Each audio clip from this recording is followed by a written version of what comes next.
Les chiens sont calmes, comme tout athlète avant une compétition. La meute est prête pour le voyage et c'est tout un championnat qu'elle s'apprête à vivre. Le Yukon Quest, c'est 1600 km dans les montagnes les plus hostiles. Les températures peuvent descendre jusqu'à moins 60 degrés. Faut être fou un peu. C'est beaucoup d'heures. On parle d'au moins 12 heures par jour qu'on travaille là-dessus. Le Yukon Quest, Denis Tremblay en rêve depuis plusieurs années, surtout depuis qu'il a accompagné un de ses amis là-bas en 2005. C'est là qu'il a décidé de tout faire pour parvenir à son but. C'est l'accomplissement de plusieurs années de travail. C'est beaucoup d'efforts et puis beaucoup de temps.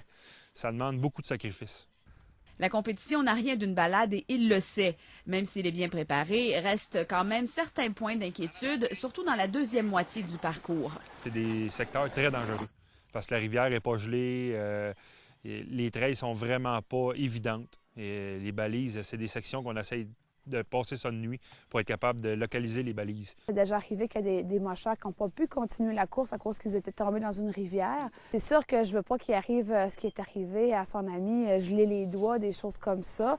Son ami, c'est Martin Mascotte de Saint-Tite. Il a pris le départ du Yukon Quest en 2003 et 2005.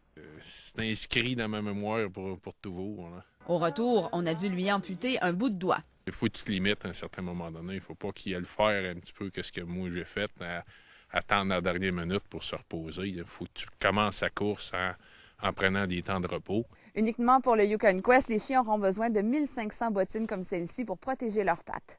La neige, c'est comme de la vitre. Fait que si on entraîne là-dessus, pas de bottines, même si on met de la crème, ça ne dure pas longtemps. Fait que les pattes, ils craquent. Et pas question de se présenter sur la ligne de départ les pattes amochées. C'est le défi d'une vie que l'équipe s'apprête à relever. Patricia Ely, TVA Nouvelles, Saint-Michel-des-Saints.